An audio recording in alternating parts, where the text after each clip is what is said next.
ಗುಡುಗು ಸಿಡಿಲಿನ ರುದ್ರ ನರ್ತನ ಭಯ ಬೀಳಿಸುವಂತಿತ್ತು. ಸಿಡಿಲು ರಣಘೋರವಾಗಿ ಬಸ್ ಮೇಲೆ ಬರುತ್ತಿತ್ತು. ಇನ್ನೇನು ಬಸ್ ಮೇಲೆಯೇ ಬೀಳುತ್ತದೆ ಅನಿಸುವಷ್ಟು ಹತ್ತಿರ ಬಂದು ಹಿಂದೆ ಹೋಗುತ್ತಿತ್ತು. ಹೀಗೆ ಹಲವು ಬಾರಿಯಾಯಿತು.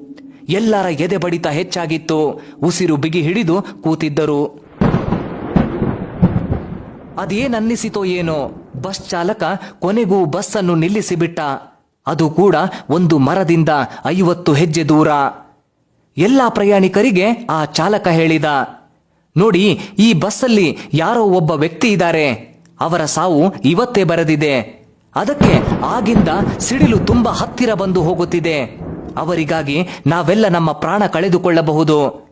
ಅದಕ್ಕೆ ಎಲ್ಲರೂ ಒಬ್ಬೊಬ್ಬರಾಗಿ ಆ ಮರದ ಹತ್ತಿರ ಹೋಗಿ ಮರ ಮುಟ್ಟಿ ಬರಬೇಕು. ಯಾರ ಋಣ ಇಲ್ವೋ, ಅದೃಷ್ಟ ಇಲ್ವೋ, ಅವರ ಮೇಲೆ ಸಿಡಿಲು ಬಿದ್ದು ಸಾಯಬಹುದು. ಬೇರೆಯವರ ಪ್ರಾಣ ಆದ್ರೂ ಉಳಿಯುತ್ತೆ. ಎಲ್ಲರೂ ಒಪ್ಪಿಕೊಂಡ್ರು. ಆದರೆ ಮೊದಲು ಹೋಗಲು ಯಾರೂ ಒಪ್ಪಲಿಲ್ಲ. ಕೊನೆಗೆ ಆ ಚಾಲಕ ತಾನೇ ಮೊದಲು ಹೋದ. ಹೆದರುತ್ತಾ ಹೋದ. ತುಂಬಾ ಗಾಬರಿಯಿಂದ ಮರ ಮುಟ್ಟಿ ಓಡಿ ಬಂದು ಬಸ್ನಲ್ಲಿ ಕುಳಿತುಕೊಂಡ. ಆಮೇಲೆ ಕಂಡಕ್ಟರ್. ಹೀಗೆ ಒಬ್ಬೊಬ್ಬರಾಗಿ ಹೆದರುತ್ತಾ ಹೋಗಿ ಮರ ಮುಟ್ಟಿ ಹಿಂದೆ ಬರುತ್ತಿದ್ದರು. ಕೊನೆಗೆ ಒಬ್ಬ ವ್ಯಕ್ತಿ ಉಳಿದ. ಈಗ ಅವನ ಸರದಿ. ಎಲ್ಲರೂ ಅವನನ್ನು ಅಪರಾಧಿಯ ಹಾಗೆ ನೋಡುತ್ತಿದ್ದರು. ಕೆಲವರು ನಗ್ತಿದ್ರು. ಇನ್ನು ಕೆಲವರು, ಹೋಗಯ್ಯ, ನೀನು ಸಾಯೋದಲ್ದೆ ನಮ್ಮನ್ನೆಲ್ಲ ಸಾಯಿಸ್ತಿದ್ದೆ ಎಂದು ರೇಗಿಸಿದರು. ಅವನ ಮನಸ್ಸಲ್ಲಿ ಬೇರೆಯದ್ದೇ ಓಡುತ್ತಿದೆ. ಇಂದು ನನ್ನ ಕೊನೆಯ ದಿನ, ಇಂದು ನನ್ನ ಸಾವು ನಿಶ್ಚಯವಾಗಿದೆ ಅಂತ ತುಂಬಾ ಹೆದರುತ್ತಾ ಗಾಬರಿಯಿಂದ ಬಸ್ನಿಂದ ಕೆಳಗಿಳಿದ. ಭಾರ ಮನಸ್ಸಿನಿಂದ ಮರದ ಬಳಿ ಹೋದ. ನಿರಾಶೆಯಿಂದ ಮರ ಮುಟ್ಟಿದ. ದೊಡ್ಡ ಶಬ್ದದೊಂದಿಗೆ ಸಿಡಿಲು ಬಡಿತು.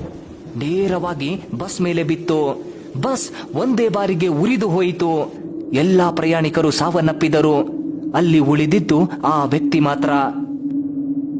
ಪ್ರೀತಿಯ ಬಂಧುಗಳೇ, ಆ ಉಳಿದ ಪ್ರಯಾಣಿಕರಿಗೆ ತಿಳಿದಿರಲಿಲ್ಲ, ಅಸಲಿಗೆ ಅವರನ್ನು ಕಾಪಾಡುತ್ತಿದ್ದು ಆ ವ್ಯಕ್ತಿ, ಅವನ ಅದೃಷ್ಟ. ಜೀವನದಲ್ಲಿ ಕೂಡ ನಾವೆಲ್ಲ ಸಂಘಜೀವಿಗಳು. ನಮ್ಮ ಯಶಸ್ಸಿಗೆ ನಮ್ಮ ಸುತ್ತಲಿನವರೆಲ್ಲ ಕಾರಣರಾಗಿರುತ್ತಾರೆ. ನಮ್ಮ ಪರಿಸರ ಕಾರಣವಾಗಿರುತ್ತದೆ. ಅದನ್ನು ಮರೆತು ಎಲ್ಲ ನನ್ನಿಂದಲೇ ಆಗಿದೆ ಎಂಬ ಅಹಂಕಾರ ಸಲ್ಲದು.